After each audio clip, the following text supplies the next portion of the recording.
In today's video, we're going to take this model, the new Thunderhead 2, and we're going to paint him up. Now the intention of this video is that we want to make it so that you can get your own Thunderhead and get him out of the box and onto the battlefield as quickly as possible while getting a tabletop plus quality paint job on it with very little effort, and get it onto the table as quickly as possible.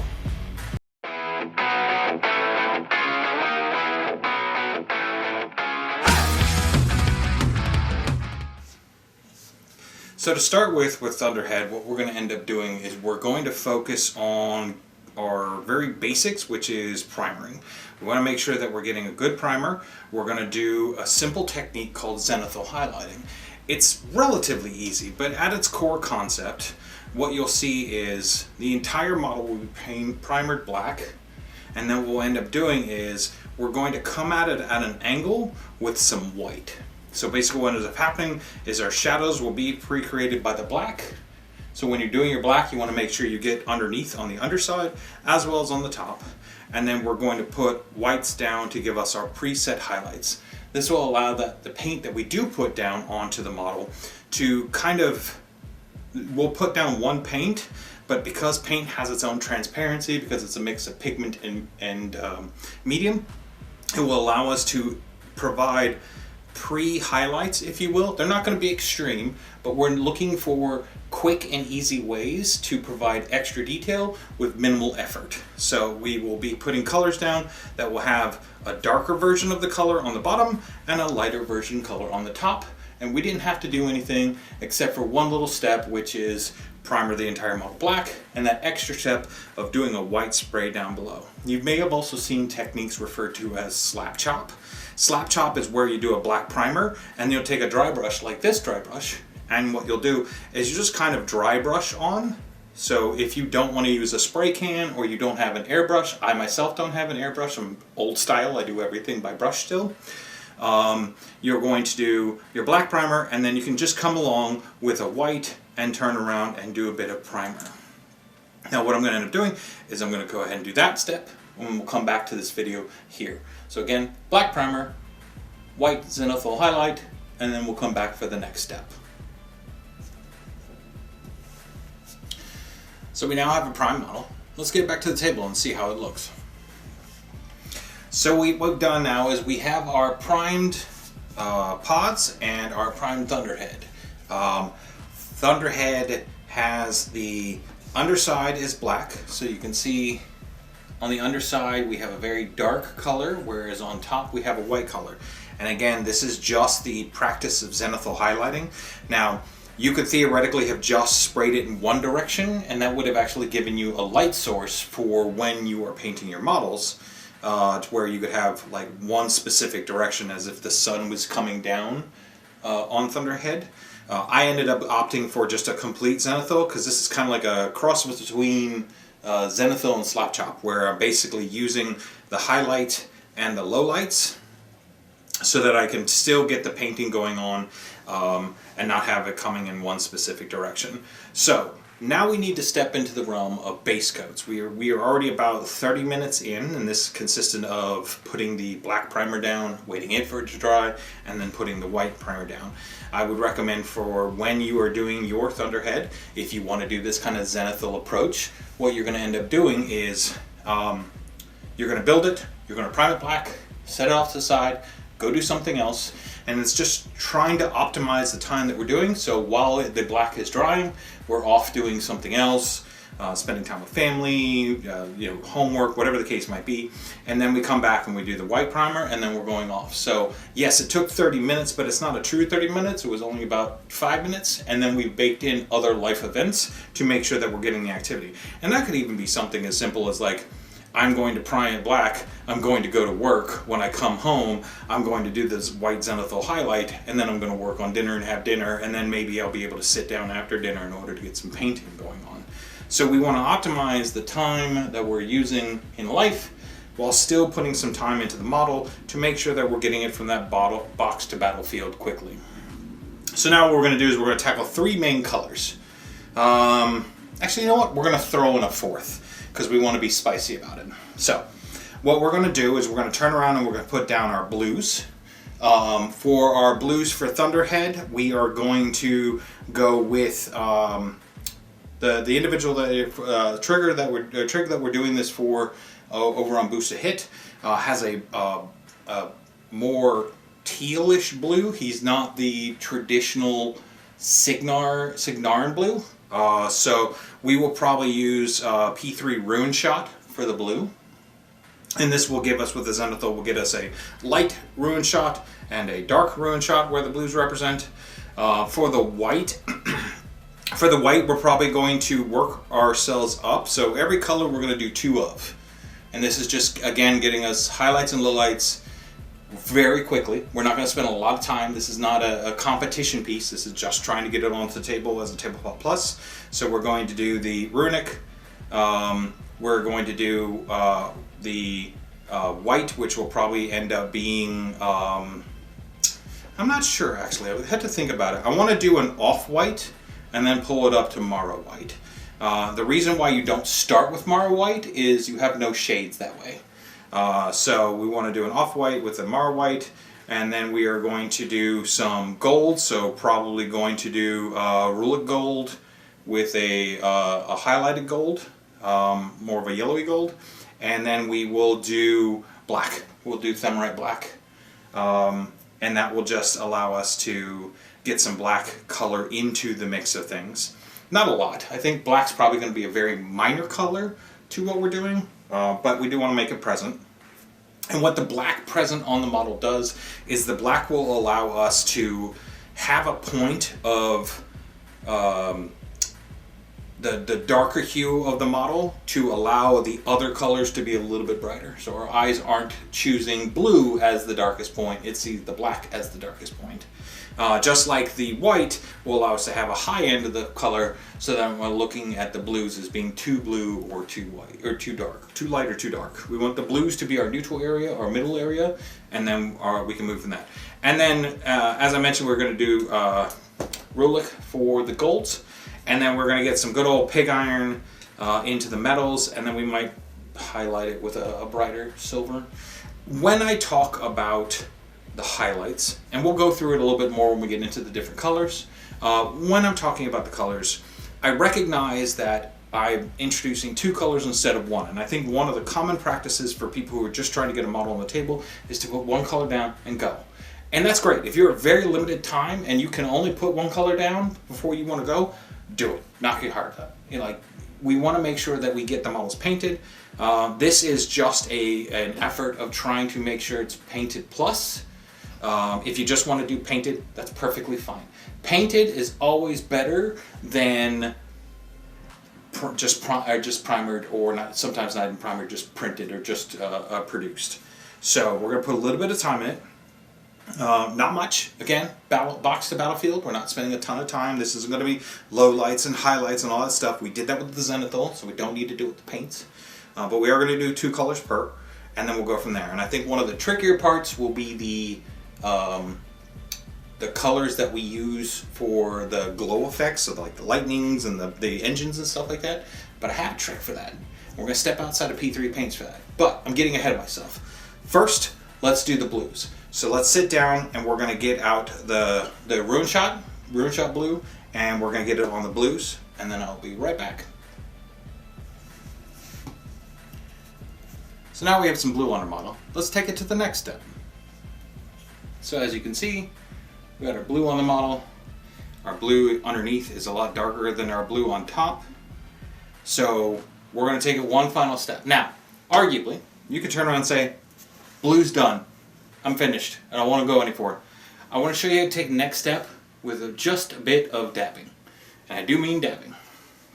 So, what we're going to do is, I have a little bit of Meridian Blue in my wet palette here as our highlight. And we're going to do something different. We're going to do something using a makeup sponge. These things, these little eggs, can be found on Amazon, and they allow you to, I used it for some brown earlier, but they allow you to sort of sponge on or stipple on a color, and it has an imperfect comparison to when you want to airbrush. So with an airbrush, you are basically shooting paint down and you're putting it onto a specific spot as it atomizes the paint.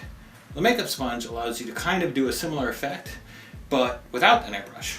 Now, one of the things about this is you do have to make it damp. So I basically ran it through some water. It gets a little bit bigger when it's damp, as most sponges do, but you want to make sure that it can't, there's nothing in it. You can't squeeze it out or anything. And then what we're going to do is we're going to grab some of our Meridian. We're going to put the excess on some paper towels just to make sure we're not taking a bunch. So as you can see, we've got some Meridian on there. And we're just going to come at it a direction. We're not going to coat it. We're going to be very controlled about this. And we're just going to dab on some Meridian blue. As you can see, we're getting it on some of the ports. That's okay. We'll clean that up.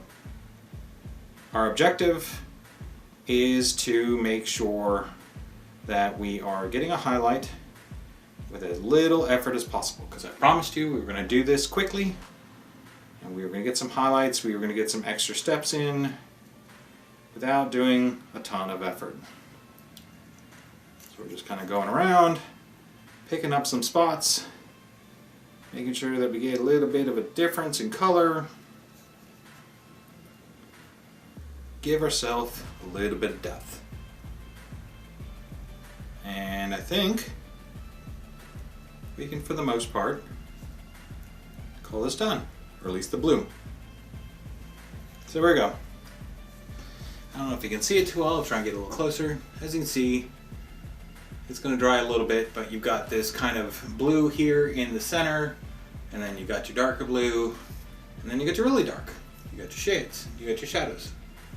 So with Zenithal highlighting, we have managed to get ourselves a highlight and a shadow with just 2 spray cans, with base color down, and with a sponging technique. We have taken that a step further by introducing the color to the highlight and shadows and then putting a highlight. And it was just as simple as dabbing away. That's it. We're not doing a ton. It's not a lot of effort. You got a makeup sponge, put a little paint on it, and we're done. Now, are there techniques to really emphasize the sponging technique? There are some people who will, take off chunks and they'll get into the stipple, really get into the nitty gritty of things and kind of get into that model a lot. Sure, absolutely. But that's not what we want here. We want to get on the table. We want to get on the battlefield. So, in those few seconds, with a makeup sponge and a slightly brighter color, we've introduced a highlight. Now, you could also turn around and do some edge trimming. You could highlight the edges, you could pick out the bolts. If that's what you want to do, I encourage you to do that. The objective here is quick and get on the table. So, now that we've got our blue for the most part done, I say for the most part because if we get something on the blue, we'll have to clean it up. But now that we've got the blue done, we're going to move on to the next color. Now, predominantly, this model is Notorious Blue. Kind of that's the neutral of it. The other neutral of it is metal. Most of Thunderhead is a warjack, so he's going to have a lot of metal on him. So I think our next step is to take up our pig iron. We're going to do pig iron, and then we'll probably end up, I'll come back after the pig iron to show you the pig iron, and then we may even take some sponging techniques and do the sponging on the metal. When you are moving from a color to a metal, it isn't as important. You should probably change out your water, but when we move off of the metals, we are definitely going to want to change out our water because we don't want the metal flakes that are in the paint to carry over into our other water, especially our white. So let's take a look at them after we've got some silver on them. Now that we've got some silver on, let's talk about dry brushing.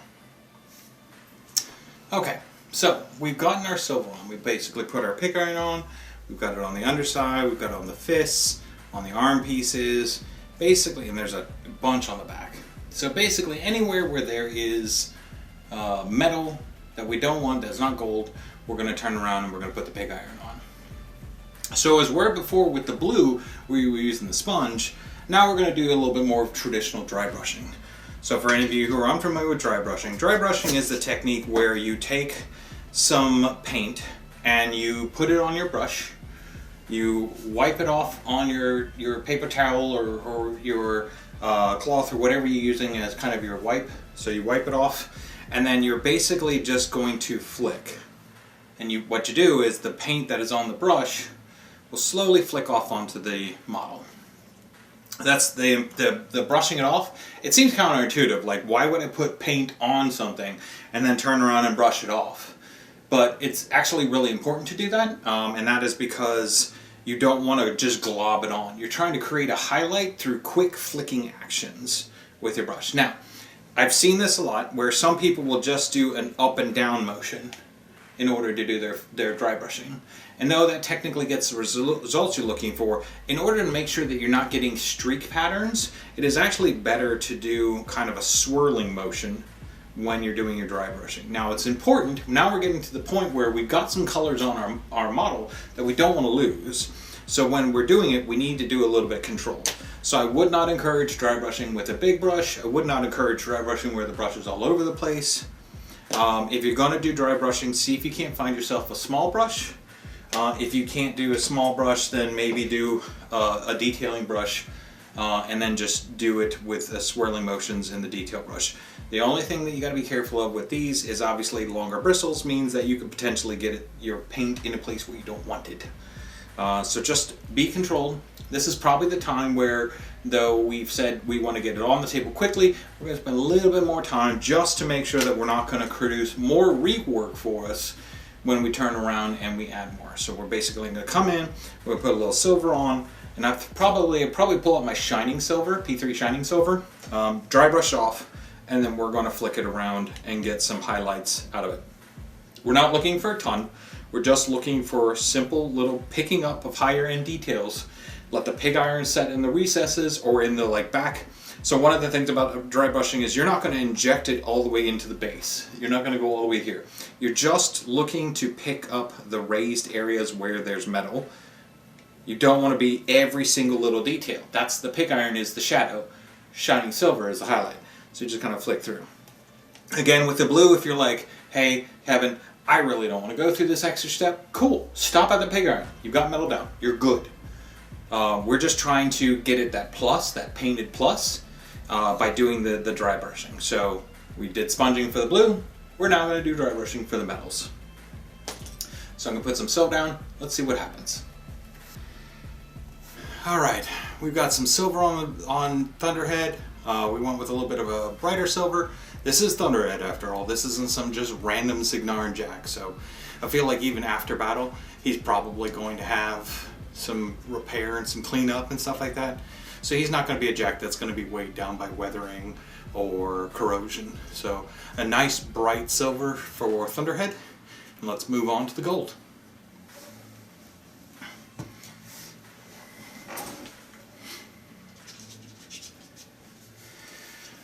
Alright, so we've got the silver done.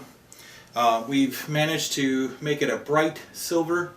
We still have the dark, so if you look at the bottom you'll see that it's still got the dark colorations to it. We've got the nice bright silver. And again, this is the bright versus dark is just because we did that zenithal highlighting in the beginning.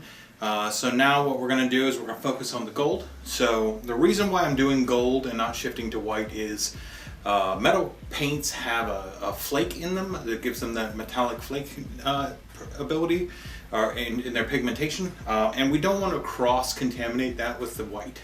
So we're going to do all the colors and then we'll come back to the white. And then we'll deal with the lightning glow here in a little bit. So now I'm going to be picking out the gold, so we're going to be picking out the banding here. We will be picking out the... oh man, Trigger's going to yell at me for not knowing this off the top of my head. It is the Cygnus. The Cygnus is the name of the Signarin symbol.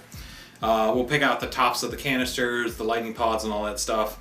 And basically we're going to get the gold to the same state that we got the silver. So what we're going to do is we're going to do gold. I think at this time, I think originally I had said that we were going to do real gold and then we would follow it up with a brighter gold. Because we have the silver already having a darker silver and a lighter silver, I think I'm just going to stick with a gold. you know, kind of leading into that whole concept of we want to get it on the table quickly. And gold is one of those colors that if you get a good coverage of it, it really looks great. So what I'll probably end up doing is doing one layer of gold, and then I'll probably pick it up with another layer of watered down, or you know, watered down gold, to make sure that we catch all the gold and get a nice solid covering to it. But I don't necessarily think I'm going to jump into the shading or highlighting on the gold. We're just going to make it a gold. We're going to get moved past this, and we're going to get into the white, and we're going to get to into the lightning, and then we're going to get this thing on the table so that it can play into a game. Speed is the key. That's what we're after here. So we'll be right back when we have some gold on the model. So as you can see, now it's really coming along. I think the gold really brings the pop, or it's the contrast, honestly, between the blue and the gold. Now we're starting to see Thunderhead form. He's not just a model that's got, you know, one or two colors on him. That third color really brings it out so that you can start recognizing the model for what it is. There's a lot of pieces on here that are gold. It's a pretty significant color. Earlier I said that, you know, we wouldn't be doing any accent pieces, or we wouldn't be doing any shading or anything like that. I still hold true to that. If you're trying to get him on the table, I think the gold really helps to put him and to recognize him for who he is. Now, if you wanted to, you could turn around and put a wash, introduce a little bit of red to it, and then use some a lighter gold in order to pull out the highlights, to give you a little bit of depth and shadow.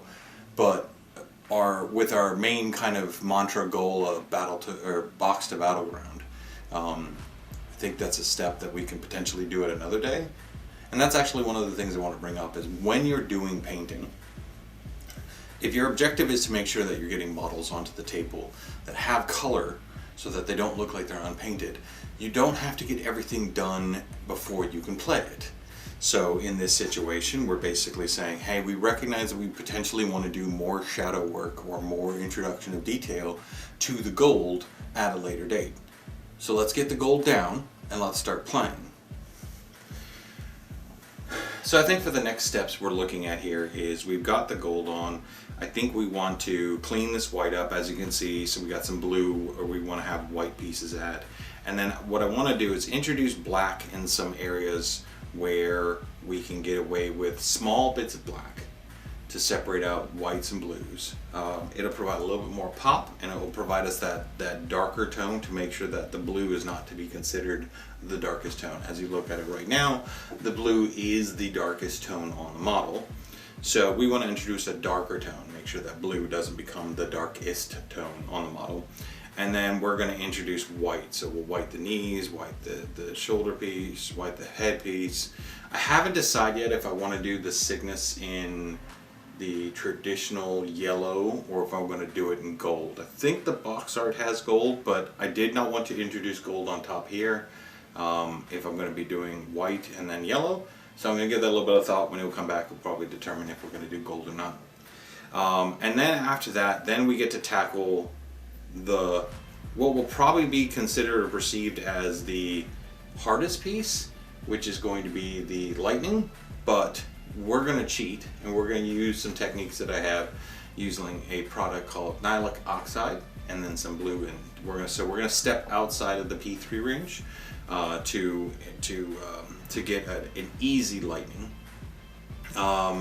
But for now, let's focus on getting the white and the black on the model, so that way we can introduce that far scale light and far scale black to make sure that our golds and blues pop the way that we want them to. So let's go ahead and get started, and we'll get going.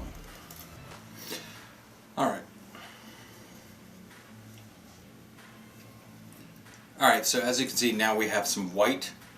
I've picked out the white of the lightning, obviously the white of the shoulders and the head crest. We did decide to go gold with the Cygnus. And then we ended up picking out white into the areas that we plan on making lightning. So it's really coming along. I think we've got a couple more steps, and then it'll be ready for the table. So let's go ahead and talk about the lightning steps. All right, so with the lightning, we're going to step out of P3 paints. I'm not necessarily saying that you couldn't do it with the P3 paints, but it is my opinion that you can do it quicker with these two paints. So we're going to step out of the P3 paints and we're going to step into the Citadel paints, and we're going to be using a technical paint and a contrast. So with the lightning, so basically anywhere where we have these nodes, the glow effect of the pods, the lightning itself, anything that's on the back that are these, because since the Thunderhead is not powered by steam or coal, it is powered by electricity. We are going to really accent that by making sure that everything that we feel would be representing of lightning would have that lightning glow.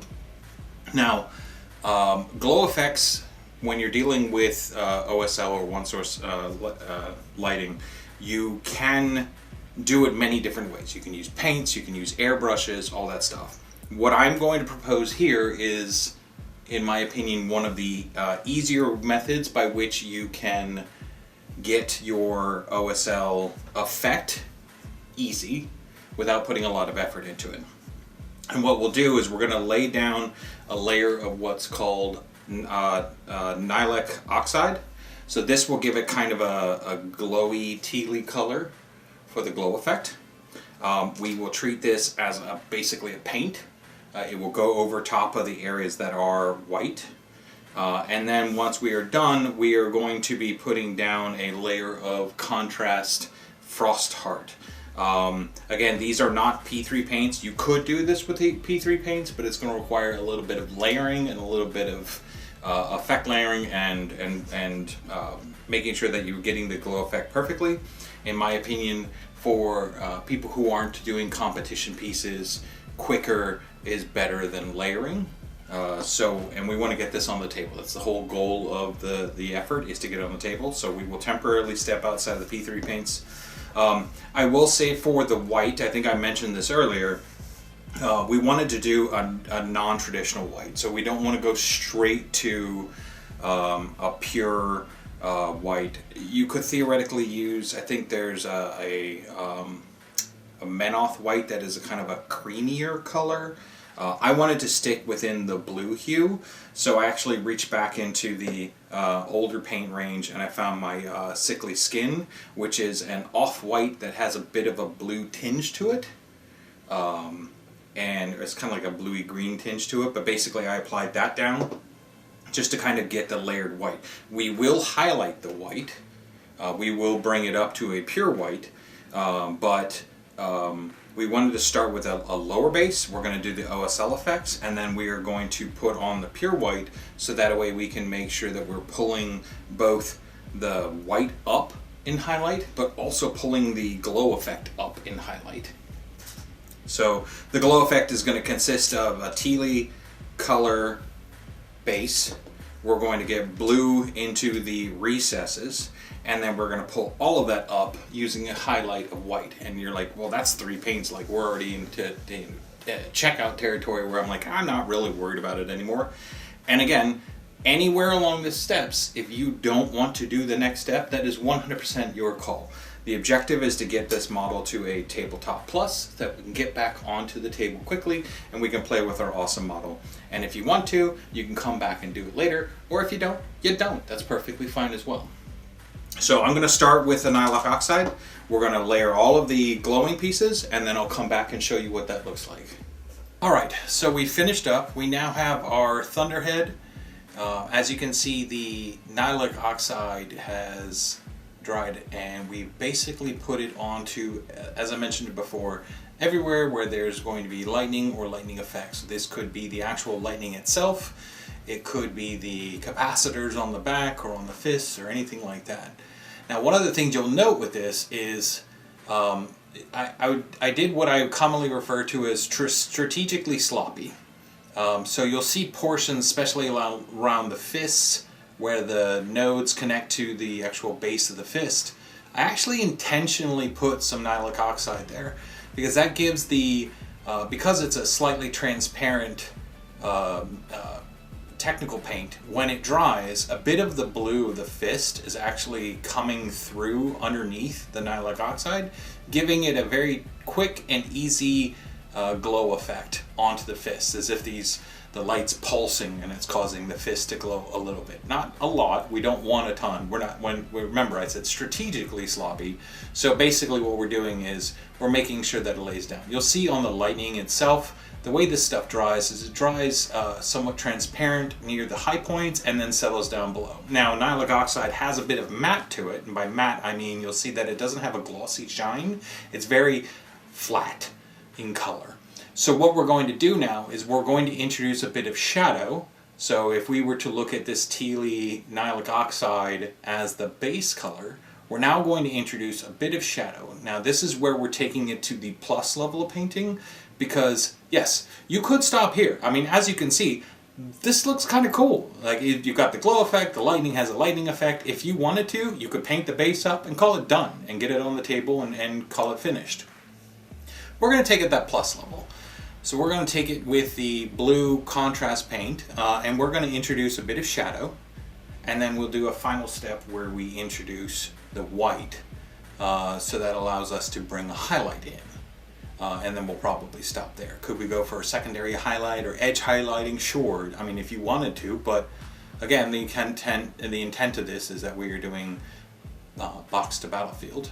So we've got our lightning effects in place and colored, and now we're going to step into some shadow.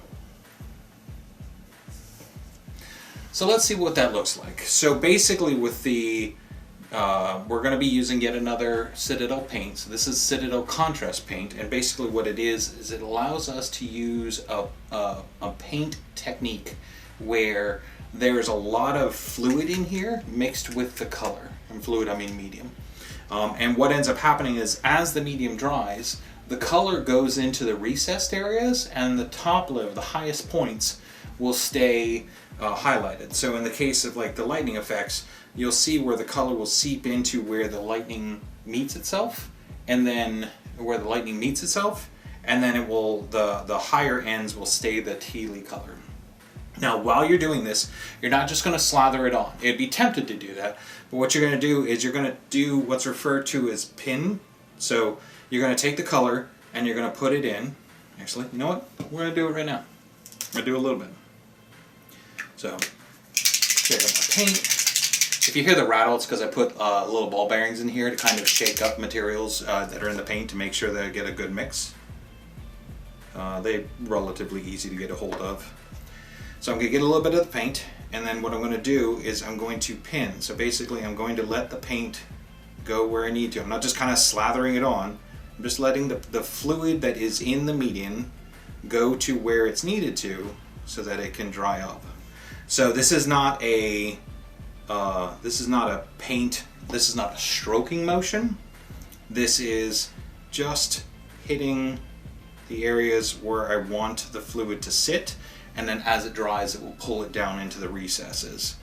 So we can go here and we can just kind of pin it up here around the circle. And if you want to, in areas where you know you absolutely don't want it to appear, you can use the most powerful painting tool possible, your finger, and just wipe it away. Because this is all medium based, and we plan on doing a little bit of a highlight to fix anything that we got, you know, over the white where we didn't want to. So again, we're just going to pin it down, and then if we got it somewhere we don't, we can just wipe it away. You'll still see that it's still residing in the recess area, and we're just going to let it sit and dry. So I'm going to take a moment, I'm going to go through and do all of the pin of the shade onto it, and we'll come back and see what it looks like before we do the white highlight.